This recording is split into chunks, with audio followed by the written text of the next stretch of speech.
दुपारच्या बातम्यांमध्ये आपल्या सगळ्यांचं स्वागत। नमस्कार, मी प्रज्ञा पोवळे। आपण पाहत आहे एबीपी माझा।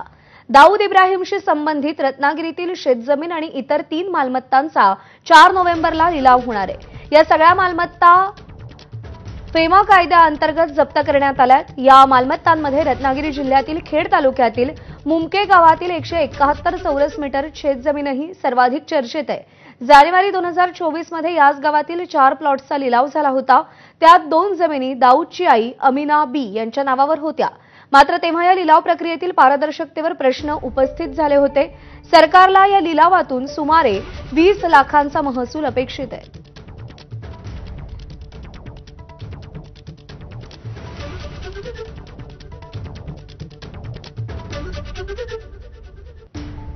अंडरवर्ल्ड डॉन दाऊद इब्राहिम याच्या खेडमधील मुमके गावातील उर्वरित जमिनीचा लिलाव हा येत्या 4 तारखेला पार पडणार आहे।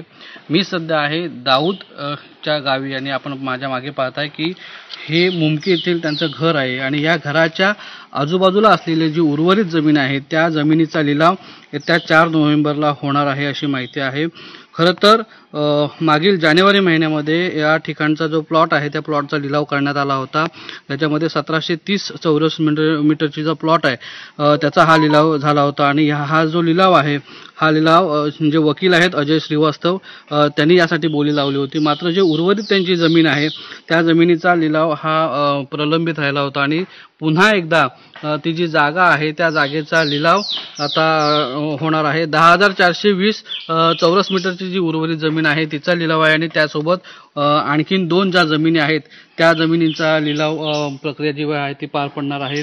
एकूणच जर पाहिलं तर कुख्यात गुंड दाऊद इब्राहिम या ठिकाणी जी असलेली जी प्रॉपर्टी आहे ते प्रॉपर्टीच्या लिलावाच्या संदर्भात केंद्र सरकारने कठोर पावलं उचलले होते आणि त्या अनुषंगाने जे काही जमिनी आहेत किंवा हा जो बंगला आहे या बंगल्याचा लिलाव केला होता।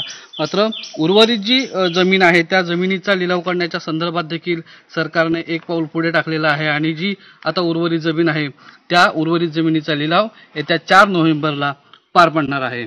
स्वप्नील घाग, एबीपी माझा, खेड, रत्नागिरी।